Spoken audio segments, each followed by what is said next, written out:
Bonjour, je m'appelle Julien Draillard, je suis un membre de la Backroom et j'ai aidé à organiser la crise historique 1917 de l'édition du Lyon Moon 2017. Comment ça s'organise finalement un comité de crise historique? Eh bien nous l'avons organisé de la manière suivante, c'est-à-dire que nous avons mis d'un côté les puissances centrales et de l'autre l'entente.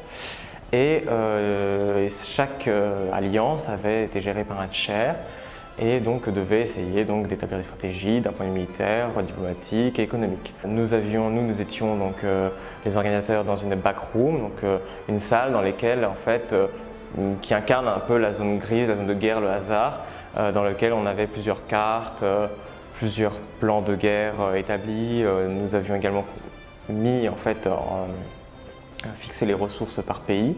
Ce qui se passe, c'est que pour des commodités, on avait traduit toutes les données de chaque pays, que ce soit l'or, les fonds, le nombre d'hommes, l'acier produit, les ressources en fer, le charbon. On ne leur donnait évidemment pas des sommes en tonnes ou en millions de marks ou de francs. Ça aurait été absolument ingérable. Donc il faut savoir que la crise historique, au moment où on l'applique, il faut que ce soit fluide. C'est pour ça que nous avons traduit toutes ces ressources-là, qui se présentent souvent sous des données statistiques assez indigestes, en points de ressources. Et chaque point de ressource correspondait évidemment dans la réalité à une donnée réelle.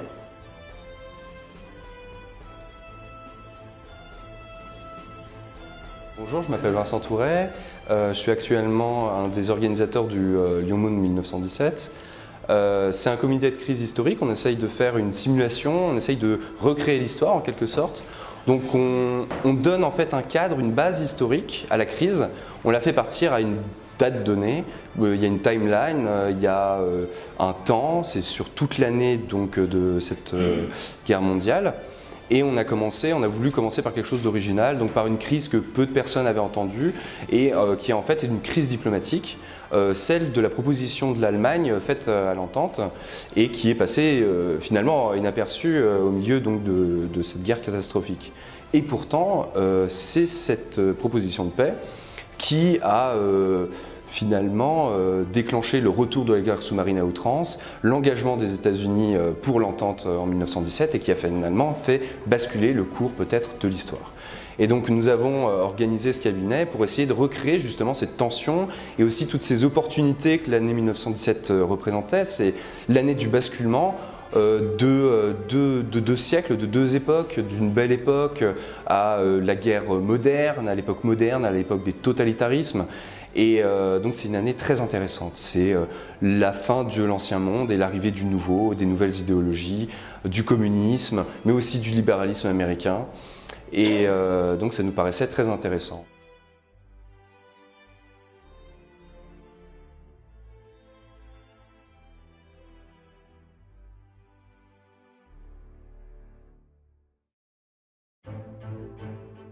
Bonjour à tous, je m'appelle Gilles Texier, je suis chair sur le cabinet de l'entente. Il faut savoir que pour organiser cette crise, ça nécessite un énorme travail de recherche. Donc tout l'intérêt de ce cabinet de crise, et ce qui est un peu, il y a quand même un certain décalage par rapport au Moon, ce qu'on va dire c'est un cabinet de crise, ce n'est pas une simulation des Nations Unies.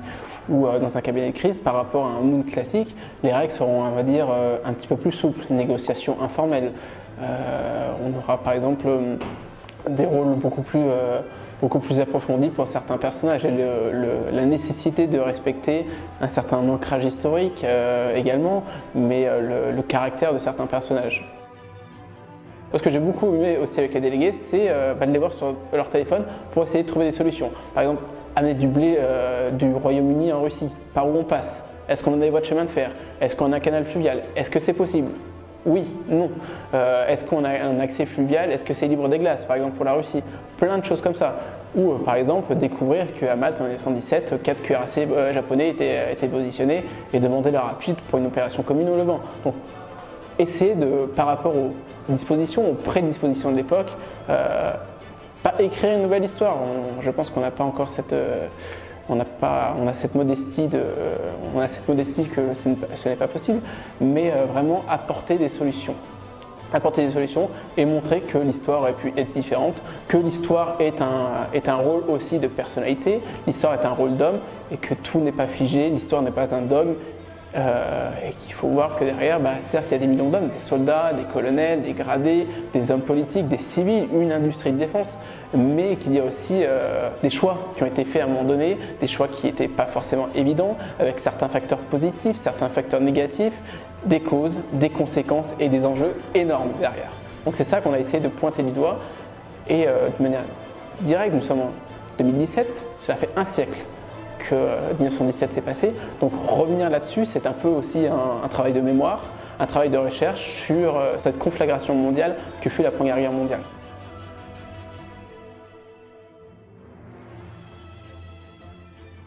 Un comité de crise, un Moon reste avant tout, je pense, très sincèrement, un travail très professionnalisant. Le Moon permet à chaque délégué d'apprendre sur son prochain, à travailler avec autrui. Un cabinet de crise d'autant plus, car chaque délégué doit respecter, on va dire, au cordeau la lignée du personnage qu'il incarne. Donc c'est un travail d'autant plus difficile, pharaonique. Plus vous faites de recherche, plus vous êtes en phase avec votre personnage, et plus, on va dire, la simulation peut être réussie.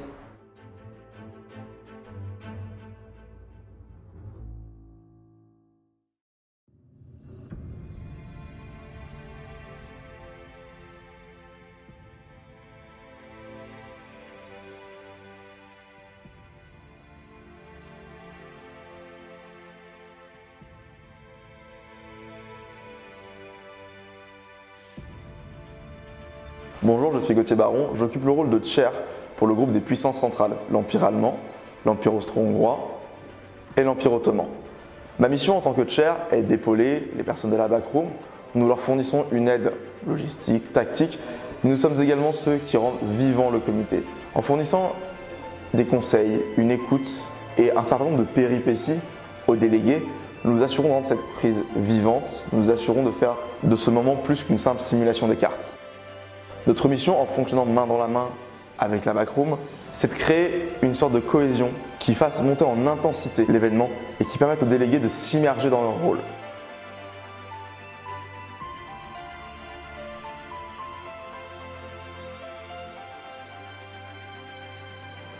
Bonjour, je suis Olivier Deligny, membre de la backroom, troisième membre donc. Que dire de plus par rapport au reste du comité? De ce qu'ont dit les autres, pas grand chose. Ce fut une expérience très agréable. Nous avons passé beaucoup de moments à la préparer, que ce soit au niveau de la promotion du comité, la promotion de la vidéo à travers de nombreuses vidéos que nous avons faites. Ce fut d'ailleurs très drôle à faire. Nous avons également fourni un travail de recherche impressionnant. Beaucoup de recherches ont été faites concernant les comités, enfin concernant les cabinets, plus exactement la composition de politique, le nombre de forces et tout ça. Ce fut un travail assez harassant durant toute une année et le résultat est plutôt incroyable et conséquent. Les délégués ont l'air de bien s'amuser, nous aussi on s'amuse beaucoup à gérer la crise. Donc quel conseil je peux vous donner? Eh bien tout simplement de venir nous rejoindre pour les prochains comités, que ce soit historiques ou tout simplement des comités de crise, et ce sera très marrant, nous sommes prêts à vous accueillir.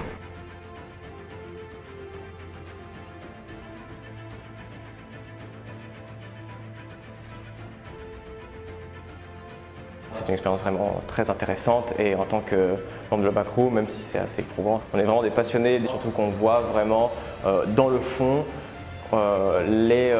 toutes les manipulations, les complots qui se font et même parfois c'est assez surprenant de voir les décisions que prennent les délégués quand ils incarnent leur propre personnage et ça c'est une expérience vraiment très enrichissante.